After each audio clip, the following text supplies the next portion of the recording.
Assalaamu calaykum asxaabta soo dhawaada meel kasta aad joogtiin maanta waxaan subinaynaa quraac yar oo fudud oo ilmaha loogu talagalay maasha Allah intay soo kicin marka waa ogtiin sheekadeeni intay soo kicin aniga quraacada inaan u diyaariyo u jeclahay marka maanta waxaan u subinayaa barar rooti wax ay dhahaan ugu yeerno oo rooti iyo barar inta la ismariyo maasha Allah marka I can believe bararkaana isticmaalaa mostly because oil badan ma lahan sida kuwa kaleeto oilkiisa inkastoo marka dabka saartay loo oil arkaysid laakiin isbeera danta adruna laha maxaa dhahay cholesterol-gan uu ku yaryahay so marka insha Allah kaasan rootiga marinaya mostly marka dabka saaran yahay lama mariya sometimes to show you guys easy way marka hore inaan mariso is easier ama hadii gabdha ama ay ku joogaan oo kale easy wuxuu yahay inta dabka saaran inta iska marisid sidaan u marsata ma arkano Africa style amal bulubanka markii la mari jiray ay ka soo dhacdo markaas bulubanka amal saan ajira umaleynaya af Soomaali oo Kenya rootiga la marsan jiray maasha Allah marka saana uma marinaya before dabka saarin oo marmarna kulli markaan mariyo labada dhinac waa ka marinaysaa because ina waxaan rabnaa aan rootiga aan ma arkano aan shiilno maxaa dhahay suqdiya markii Soomaaliga iyo gambijira la gaari like waa soo karinoona like waxaan ka soo dhigoona brown adiga rooti oo ma arkano dabka lagu celinayo yeah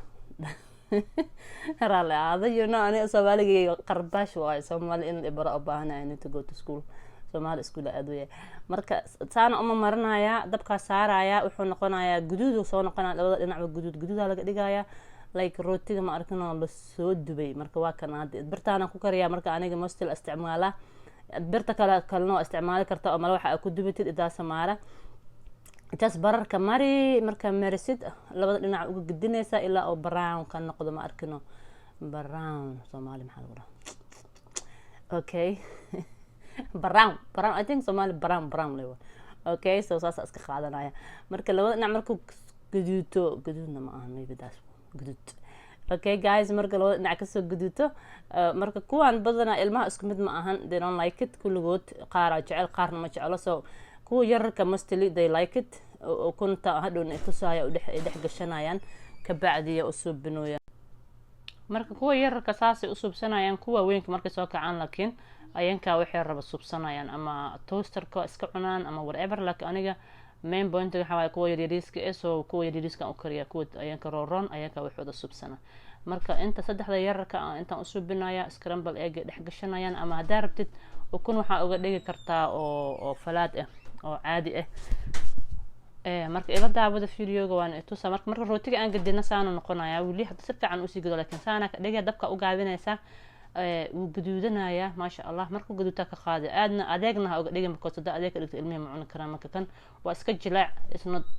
aad dabka uga madaahin ukuntiina waa tana marka ukunta ayaan waxay jecel yihiin qofka ukun uu jecel yahay hadaa rabtid ukunta caadiga oo inta sideeda garaacid barta ku shubtad oo aga gadisid oo maxaa dhahay magaceeda igambi laftarkeedii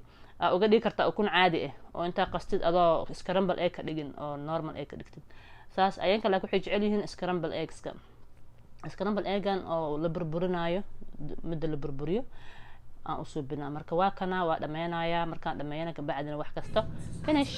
halkaan bay ku soo baxeen u jeedino marka isna a big breakfast but inta yar saddexda yararka waaya aniga I don't like rootigan iyo waxaan isku marnaa aniga iskalkayga waa taqaanin ama oatmeal ama canjeero that's it okay marka yogurtana qofkii raba ha cabo waa big ilmahayga soo deeran mid alada food orange-gana midba orange oo jecel qaar orange-gaas jecleen oo kan jecel marka qofkii kan jecelna kana iska cabaya midda kale oo dhexdhexda ayadu waxay jeceshaa orange-ga caadiga ee maasha Allah liintan oo la cunaayana vitamin C in the morning maasha Allah important way qofkii biyo cad biyaha cad iska cabo it's just chill because school ma lahan way relaxing waqtiga u heena cunto ku karino you know marka maasha Allah quraacdeeda easy-ga waa kaasa subaxdii hadaa ilmahaada ku fiiri ay ka helaan maasha Allah waa healthy ukuntii proteinkoodii iyo orange sweet vitamin C goodii rootigii oo ma asagana whole grain-ki yaaba ka sheekay kara marka insha Allah let me know what you guys think and salaam alaykum